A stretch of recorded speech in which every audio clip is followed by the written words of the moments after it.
full face using makeup products that I'll probably use until I'm a grandmother. Starting off with primer, and I will forever keep using this. This is the Smashbox Photo Finish Primer, and it's literally the only thing that will help me with my oily T-zone. Next up is foundation. This is the Dior Backstage Face and Body Foundation. I started using this foundation about 2 years ago. Now I already know some of you in the comments are gonna be like, oh, that's too orange. But guys, this is my skin color if I were a healthy person. Next up is concealer. And my favorite is the Magic Touch Concealer from Anastasia Beverly Hills. It is the creamiest, dreamiest concealer I've ever tried. Let me just show you how beautifully this blends.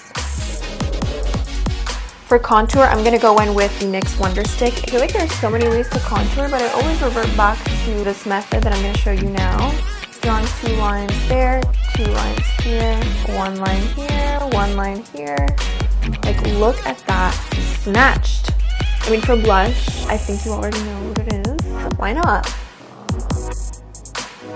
That's cute. For setting powder, I'm using Huda Beauty's Easy Bake. If you want to look like a Barbie or a Brat, this is what's going to do that for you. Now I'm going to go over that contour with some bronzer. Charlotte Tilbury Airbrush Bronzer. Just going to pat that down. I just love how buildable this is, how natural it looks. For blush, I'm going to go in with the Dior Backstage Glow in Rosewood.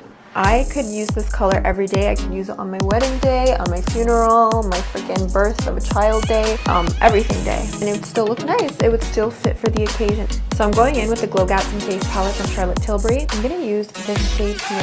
We are just going to, ooh, my goodness. I'm going to add it to my brow bones a little bit here as well. And that is the end of part 1. Part 2, we're going to do the eye makeup. See you there. Make a run for shoddy. Call him Ed Sheeran, he in love with my body.